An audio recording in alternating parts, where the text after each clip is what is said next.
Big up, big up, big up. Good morning, everybody. How are you doing, guys? I hope you're all well. Hope you're enjoying your Tuesday.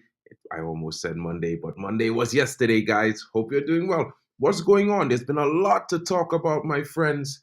There's been a lot going on in the news about, Eric Ten Hag, what's going on, what's happening with him, what's the possibility of him, leaving the club. There's a lot of talk about all the different manager contenders who were lined up for the Manchester job, ready to take Eric Ten Hag's place. And one by one, seemingly, they're all being either passed on or, they're dropping out of the race for some reason. And I think this is, interesting, very, very interesting to say, because it's quite convenient that all of a sudden Thomas Tuchel no longer wants the job. You know what I'm saying? It's also the fact that, you know what I mean? They said that we actually, someone paid De Zerbi's release clause. Then they said that, no one actually spoke to De Zerbi. There's all kind of different things happening. The Ipswich manager, as we all know, McKenna was heavily linked, said to be a favorite. He resigned to Ipswich. You know what I mean? Amarim was something, but Amarim is staying, right? There's a lot of reports, guys, a lot of rumors. We all knew that Thomas Tuchel wanted the Manchester United job. So why is it that there suddenly seemed to be the reverse, that Manchester United wants Thomas Tuchel? These things are super interesting to me, but that's not the focus of today, because you know what? I've been going with the notion and the current thinking that maybe, just maybe, the manager and the board and the owners, they had this discussion before the FA Cup final, and the result of the FA Cup final, or the non-result of it, was not going to change the decision. And we've heard the manager himself said at multiple times in different press conferences, we have planned for the future. They want to work with me, I want to work with them, and we are moving forward. Another thing to be noted of, guys, is that recently I feel like the reports of Ineos searching for a manager for OG Nice, our sister club, our new sister club, based on the new partial owners. They need a coach. Their coach for Rulli, he's gone to Ajax. So I'm just kind of thinking, maybe, just maybe, Ineos were interviewing managers for the League One role at OG Nice. They also have Europa League football. They're going to need a new manager. And whether Ineos are planning to sell OG Nice or not, they cannot sell OG Nice without having a brand new manager. They need to install a manager before they sell the club. This is part of the deal of sale. So I'm just giving the information, guys, because, I'm not saying it's the only facts, but I'm just saying potentially, we cannot overlook the balance, the left and right of everything, because, I'm pretty sure lots of fans want the manager. I'm pretty sure some fans are in doubt, and I'm pretty sure there are some fans that want the manager out. But at the end of the day, you can't always just be, running, toting what the media has been saying all along, because sometimes they just need to sell out articles. They need to get headlines out there so we all can tune in, react to it, give them clicks. And at the end of the day, this is journalism of today. It may not be the true meaning of journalism, because for what we know, journalists are supposed to tell stories that are fact-based, researched, well-sourced, and the information needs to be concise and presented in a very, informative format. But recently, it seems like they're trying to create narratives and direct decisions, not only of clubs, but of football fans worldwide. And I'm talking about the way they attack certain managers. not just my manager at Manchester United, but they've been attacking quite a few managers, calling them out, and not only managers, but players. We've seen in the last 48 hours, the media has gone out in on Kobe Mainu. The youngster came on, 19 years old, playing his third game for England. You know, Unfortunately, he was picking up his man, unable to, really win the ball because of the situation and the progression of the play. And for some reason, the actual mistake of the sixth role and the actual mistake of the defensive role are being blamed on the young man who was playing in the number 8 role. And it's quite disturbing, the fashion and the way these media outlets write about young players. And not just the way they write about them, but the way they home in on the young black players. It's disgusting. Those media outlets should be ashamed of themselves. You know what I mean? Youngsters don't deserve this kind of mental trauma. A 19-year-old, and you're out there putting out messages, putting out headlines, saying stuff like black ice, and Kobe Mainu should not be playing for England, blah blah blah. What happened to Declan Rice? Where was his performance in that game? What happened to Phil Foden, the starlet? Where was he? He couldn't even get a goal. Where was Harry Kane? 35 goals in the Bundesliga, or 38 if I'm remembering correctly. Where was Harry Kane in that game against lesser opposition? Where was he? I don't know, guys. It's just been a lot. The media for me. Big up to everyone coming in. Sorry about the rant, guys. Big up to you, Mental Ball Game. Big up to you, Kenny Fan TV. Of course, certainly not least, big up to you, Stephanie Griffith. And what's going on with you, my brother DJ Superfly? I hope you're well, guys. Big up to all of you joining. Don't forget to smash the likes and subscribe, on the road to 300 subs at the moment. So guys, if you could help me grow the channel, it would be really amazing if you could help smash those likes, get in and subscribe, hit those notification bells so you can see when I'm live next. And those of you on X, don't forget, a cheeky little like and a nice little retweet goes a long way. A little bit goes a long way. Thank you so much, guys. And I'm going to get right into it, guys, because you know what? I'm kind of tired about all the hoopla and the war and the arguments about who's going to be the next United manager, when the most important thing for fans right now is who is coming in to bolster our squad. You know what I mean? There are a lot of positions that need intensive attention and care right now. The left back role is seemingly vacant. We have two players. One was injured all season. The other one broke down in the beginning of the season. As usual, nothing changes, but we definitely need to get a left back. I was saying we needed to get 3 defenders. Well, 2 center backs and a left back seem to be the perfect option. I know there's some rumors and reports going on right now about 1 or 2 of our possible targets being, moved on to by other clubs. But fear not, guys, because you know what? It's not just about the big names. It's not just about the popular signings. Manchester United may have a plan. It seems like dithering, I know, but guys, the window has not opened yet. You know what I mean? The manager is out on vacation. We don't know if he's back. We don't know what the arrangement is with the owners, the manager, the club. But what we do know is that the manager has said in multiple press conferences, he and Jason Wilcox, they have sat multiple meetings. They've planned. They've made decisions. They know what they want to do. Let's wait and see if they're going to execute. The transfer window opens in just 4 days. Just 4 days, guys. It opens on Friday, the same day as the opening of the Euros, as well as the Copa America. It's all going to be kicking off.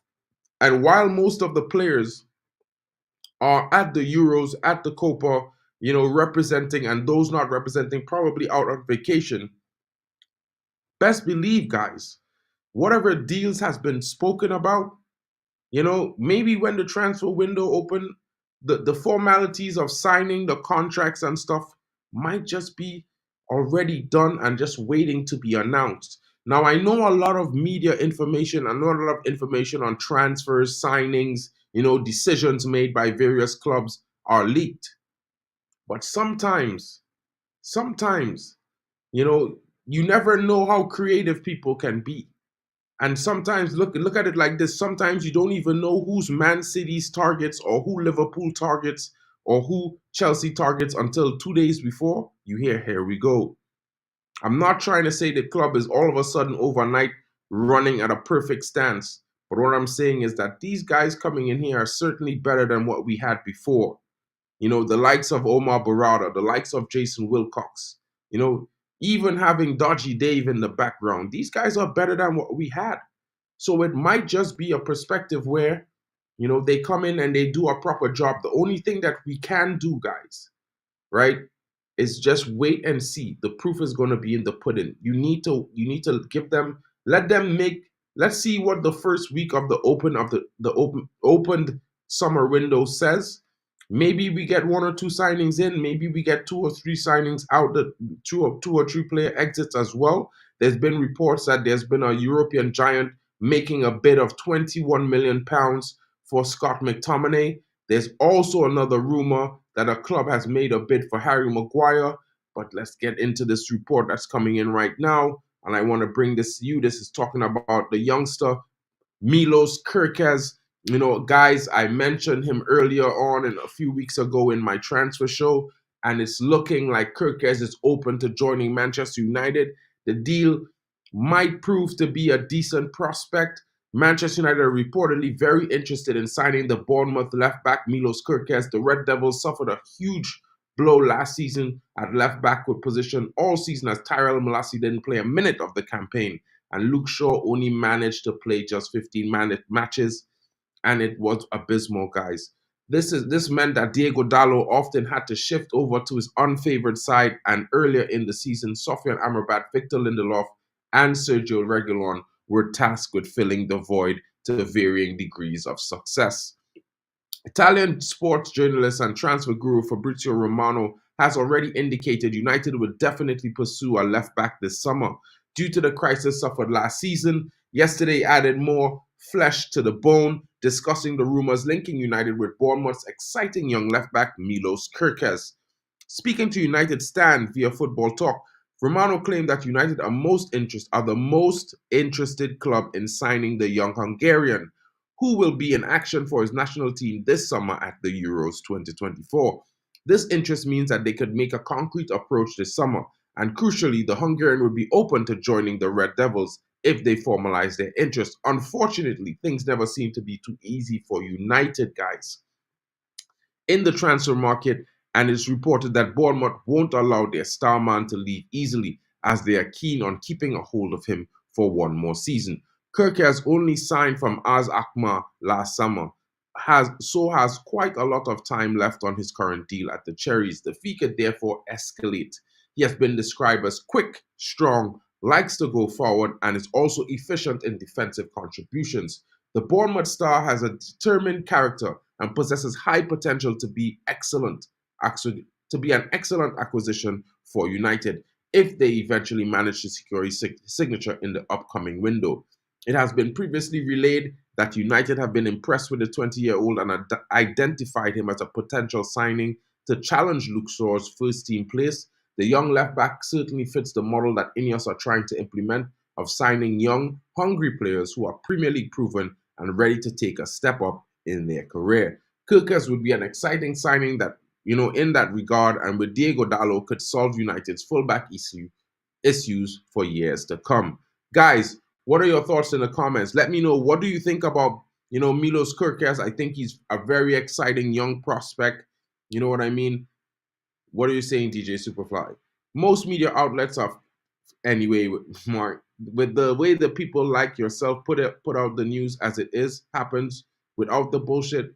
Fact the fake news journalists and well, bro, we all try our best to do what we need as fans. You know what I'm saying? I'm a fan just like you guys. I just got a bit tired of, reading the same news over and over and over, day in, day out. It seems like it's just, today, let's say, this player is coming to United tomorrow in talks. On Thursday, more talks are being held. Friday, intense talks are being held. On Saturday, crucial point of the deal. This kind of build-up thing for me seems so boring. It seems so filled with hype. I rather say, we're talking to these players. These are the players we're interested. There are crucial talks happening, and let's see what the decision is made. And then you might hear a report that, there's an agreement to the deal. And then I would come live again and say, well, you know what, guys? There are agreements. It's possible now that in the next coming days, you can hear an announcement about signing these players. I just think that it's not all about the hype. I think it's more about the actual information, and you need to deliver it to the fans the way they want it. You know what I mean? Because the fans at the end of the day are the ones who are going to be paying attention. These are the ones that are very interested, always checking the updates to see what's happening, and they need to be informed. They don't need to be wound up, and have their emotions played on and messed with. It's the summer, guys. We should be enjoying the hot weather, being out, having a sip on a cold beverage while enjoying the beautiful views that there are to offer, while relaxing, because you know what?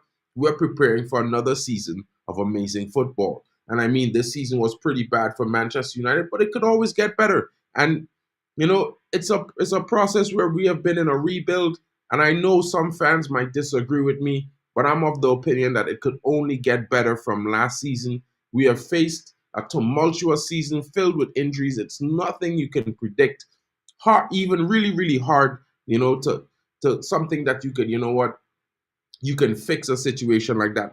There was so many issues last season, players missing, players injured, no funds to bring in any kind of sort of loan or backup in the winter window. It was just go with what you had. You know what I mean? Will, good morning to you, bro. I don't know what you're talking about, but maybe you've seen the report that Sesko wants a quick decision on his future, and he might be possibly staying at Leipzig. But I can tell you, he's not going to Arsenal. That's for sure. Big up to you. I really don't think ETH is going anywhere, as this delay is deliberate to distract from something else. And that's what I feel like myself. When you look at all the facts happening with the club in the current moment, there are much more important issues we need to deal with besides the manager. We need to bolster the squad. We need to bring in players who can be on the bench to compete with the first players in the starting 11. Because at the same time, we've only replaced starting 11 players in the last few windows. We've never really brought in a player, maybe besides Terrell Malacia, that is going to come in and challenge the starters going forward for their place. So it's one of those things for me where, you need to look at it holistically and you need to be paying attention. I'm going to bring some information to you guys right now about another target that we could be possibly getting on a free.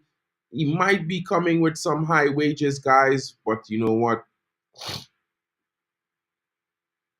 You know what, guys? It might not be all that bad. So let's see what's going on with this report here. As we hear that, AC Milan is very interested in signing Adrian Rabiot. I know a lot of you guys are not interested in having Adrian Rabiot at the club, but what I can say to you guys is we need a little bit of depth and quality. And this guy, he may not be the best in the world, but he's one of them. And I am telling you that he's going to provide something that we don't have currently at the moment, and we are looking for desperately. And that's experience and quality. A ball progressor is also very physical, can compete, doesn't afraid of taking challenges, but also can progress the ball with passes going forward. Manchester United target Adrian Rabiot is of interest to AC Milan, but his wages may become a problem for the seven-time European Cup winners. Eric Ten Hag's side on the lookout for midfield talent as Casemiro and Sofian Amrabat could both leave the club this summer. Rabiot is a player that the club have tracked ever since Eric Ten Hag joined the club in 2022, and a deal was almost complete for the player in that very summer. However, it was reported that the Frenchman's wages were seen as an insurmountable obstacle, and talks broke down as the midfielder opted to stay at Juventus. The player has once again been linked to Manchester United this summer, and being a free agent, he could be an attractive proposition for the club as they face PSR restrictions, which make the summer spending a bit more complex than previous years.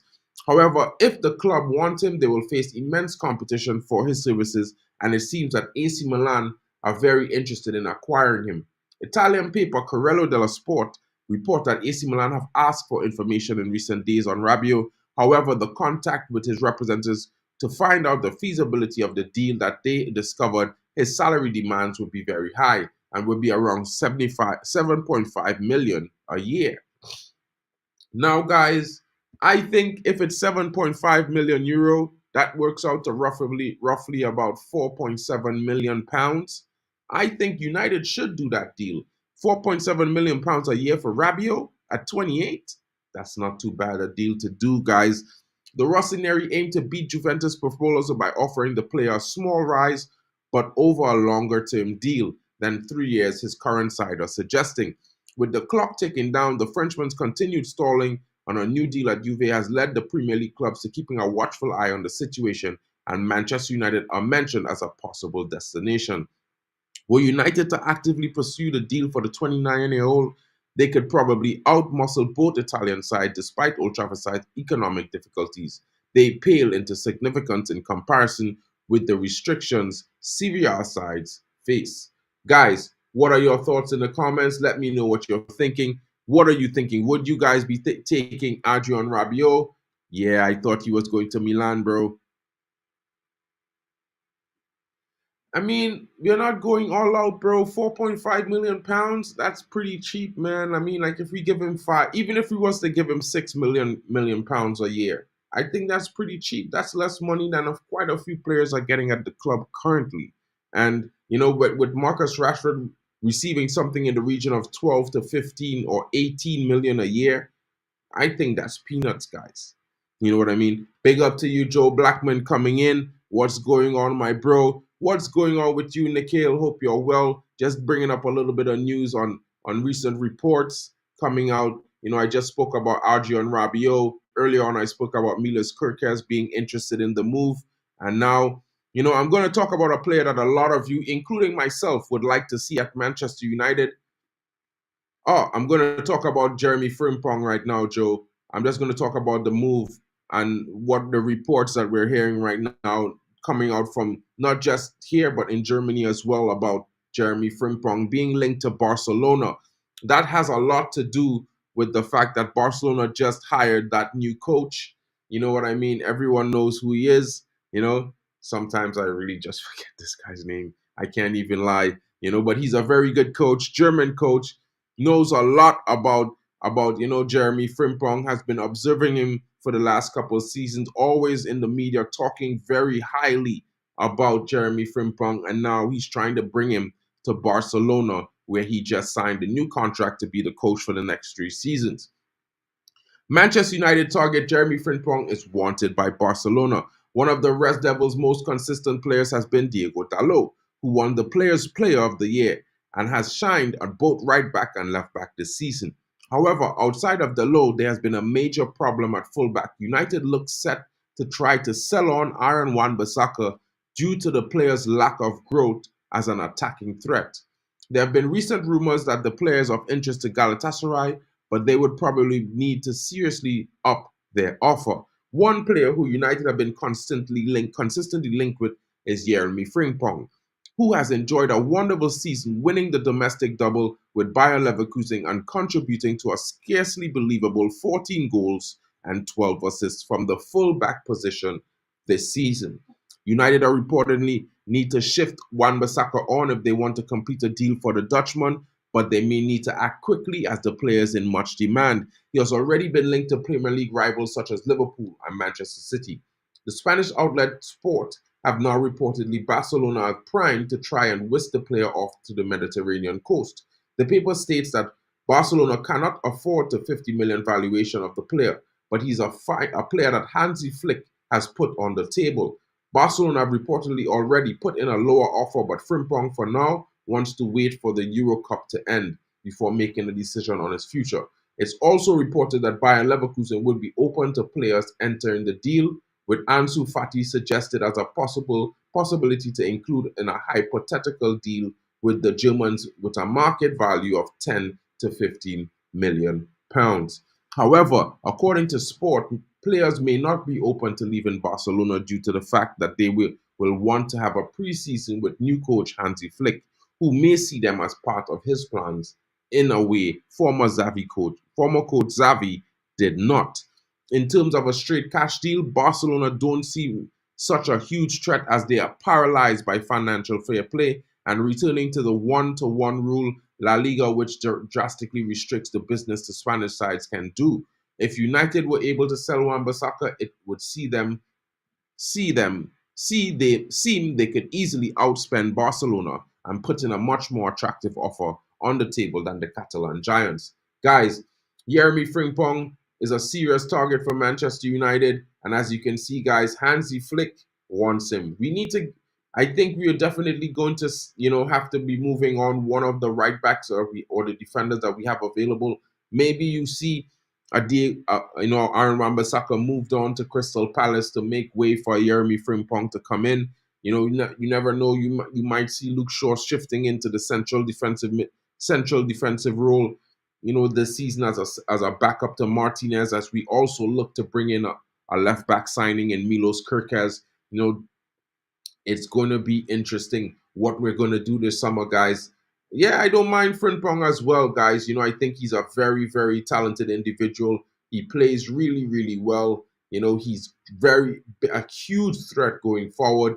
He's also decent defensively. I think it's not that much different from the likes of a Trent Alexander-Arnold or maybe even, a Cancelo of those kind of likes. But I also wanted to talk about this youngster today because I know there are a lot of reports on United mismanagement in terms of this youngster who just, recently agreed to move to Monza in Italy, guys. And we're talking about Omari Forson. And Omari Forson has agreed to play for Monza in the Serie A this next season. Earlier this month, it came out that Forson would leave United at the end of June following the expiry of his contract. And while some of you might be wondering, why is it that we did not make a better, or improved offer to the likes of Omari Forson? Well, there has been some reports that, Omari Forson wanted a bump in his pay rise somewhere in the region of 120 to 150,000 pounds a week. And that was seen as untenable for Manchester United. So they were unable to make an offer to improve, to keep him on the books, even if to sell him on to the Italian outfit Monza this summer. The Red Devils offered the forward multiple proposals, but an agreement was never struck. Forcing as a representative turned them all down. Even after Romano relayed that the 19-year-old would almost certainly depart Old Trafford, it was stated that United had not given up and would continue making attempts to convince him to stay. However, it seems that those efforts were completely unsuccessful and Forson has fully made up his mind about pursuing a new adventure away from England. According to Romano, the Carrington Academy graduate will play for Monza in Italy next season. The Italian journalists have even sealed the Forson to Monza news with his famous "Here we go" catchphrase. As revealed last week, 2004 talent leaves Manchester United as a free agent. Forson has agreed terms to join Monza on a free transfer from Manchester United. He will now play in the Serie A. His contract runs until June 2028. Congratulations to Omari Forson is all I could say. I think he's a young player with a lot of potential. He has shown one or two decent performances. He has been given some chances by the manager, but I think some of his performances when he was given those chances were not all that great. And I think it was just that he's thinking that he needs to play more game time to get himself into better form. You cannot, be mad at a player for wanting to get himself out there. And I think it's a good move and an ambitious move by the youngster. Forson was a part of the United senior squad during preseason tour of the United States last summer. The player went on ahead to make his bow for the first team against Wigan Athletic in the FA Cup in January when he came on for Marcus Rashford in the dying embers of the match. When he was introduced into proceedings, Wigan Forson became the 249th academy player to make a United debut. On multiple occasions after that, Forson was included into the club's matchday squad and even continued to make appearances from the bench weeks later. Ten Hag handed him his first Premier League start against Fulham on February 24th. One of the most notable contributions is in 2003-24 season, is when he provided the brilliant assist for Kobe Mainoo's sensational winning goal in the 4-3 victory over Wolves at the Molineux. Guys, what are your thoughts in the comments? It's sad to see a youngster go, but I think, it might be good for him to grow. You know what I mean? Yeah, he's leaving on a free, Kenny. He didn't accept any offers. I think United tabled an offer somewhere in the region of £90,000 per week, but he refused. So it's pretty interesting. Yes, Nikhil, we definitely need, and we have more ballers, guys. You know what I mean? We have the likes of young Palestri. There's, the likes coming up from the academy. There's like lots of talent. Joe Scanlon is coming through. There's also Shea Lacey coming through. And I would argue Shea Lacey is better than Forson.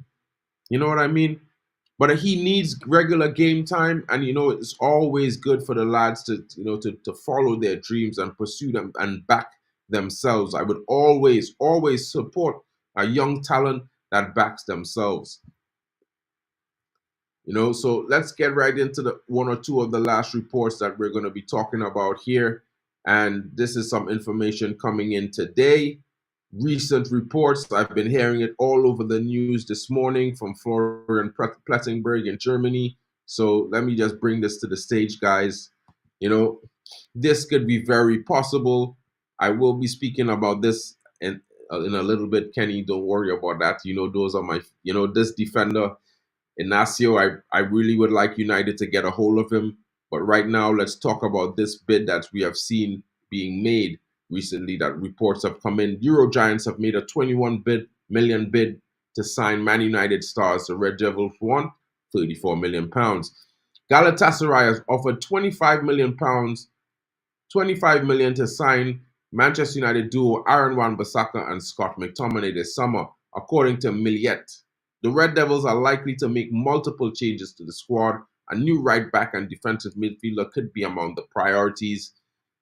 And Wan-Bissaka will enter his final year of contract next month, and he has been tipped to leave. McTominay's deal also expires in June 2025, but there's an option to extend for another year. Galatasaray have reportedly lodged a combined offer worth £25 million to sign Red Devils duo. United are eyeing €40 million for both players. Unlikely to sell McTominay on the cheap. The Red Devils extended Aaron Wan-Bissaka's deal with an extension clause last season, and there have been no talks over a possible renewal beyond this next summer. This suggests that the club are planning for a future without him. United have identified Bayern Leverkusen's Jeremy Frimpong as a potential replacement for the 26-year-old. McTominay has not been close to leaving the club despite constant speculation in the media. He's unlikely to be sold for around £17 million. United will wanted at least £40 million to consider selling him last summer. They could hold a similar stance on Scott, as he effectively contracted until June 2026. McTominay is also a homegrown player, which makes him more valuable to the club. There's more of a chance of Casemiro and Chris Eriksen heading for the exit door ahead of him. And I don't know what you guys are thinking, but you know what? I might even cheekily accept that 40 mil for both players. It's just one of those things. I don't know what your thoughts are in the comments, but it's pretty interesting, It's pretty interesting on what we're gonna do. Yeah, DJ, I can't 100% say it's all about the money. Maybe it's more about the game time, but the money was not able to convince him. So at the same time, it is what it is. I think these youngsters, all of them, they need to go out and play football. No one should be sitting on a bench for 2 to 4 seasons. Maybe I even think, a lot of people, have this amazing valuation of Phil Foden. But for me, I think he's an amazing talent. But the one thing for me with Phil Foden is I think he lacks the drive to be the best in the world. He rather sit on a bench with one of the best teams in the world and play constant football. I think if he goes to any other club, be it in the Premier League or Bundesliga, Serie A, and he plays week in, week out as a major key player to the team, I think he contributes so way more. I think his levels would be so much higher right now. But at the same time, you know what? It's Man City at the end of the day, and it's just one of those things. One of these reports that are also doing the rounds right now, guys, is a report not on just that youngster who is called Joao Neves. And it's one of those interesting things to note because you know what, guys, this might make the little bit of rumors a little bit more snappy and more interesting for everyone about the place right now. Because what there are some reports coming out from Portugal right now that Joao Neves rejects the new contract offer from SL Benfica amid rumors of a Manchester United move. The manager's future at Manchester United is still not clear, and there's no longer any timeline that can be trusted. In the meantime, United need to be careful that dithering on Erik ten Hag doesn't leave them behind in the fast-moving transfer window.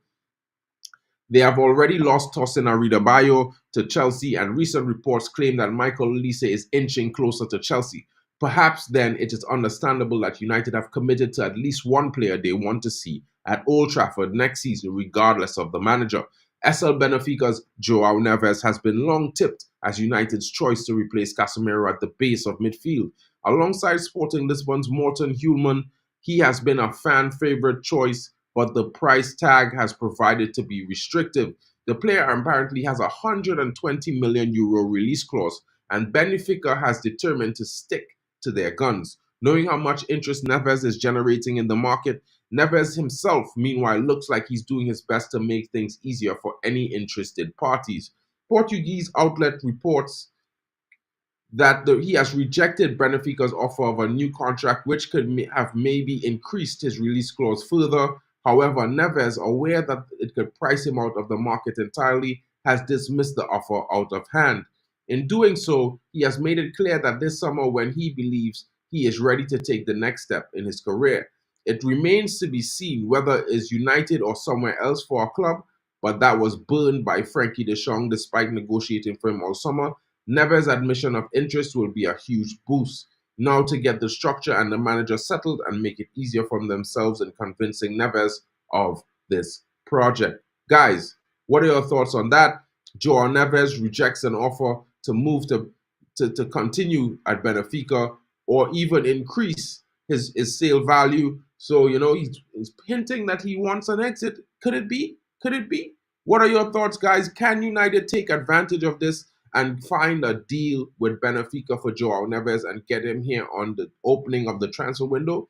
Well, we need to do it, and we need to do it fast, guys. You know what I mean? There's a lot of things coming up, and I'm going to bring to the story that, you know, everyone was talking about this morning. Benjamin Sesko tipped to stay at Leipzig. There is a strong possibility, but we are not 100% certain because, you know what?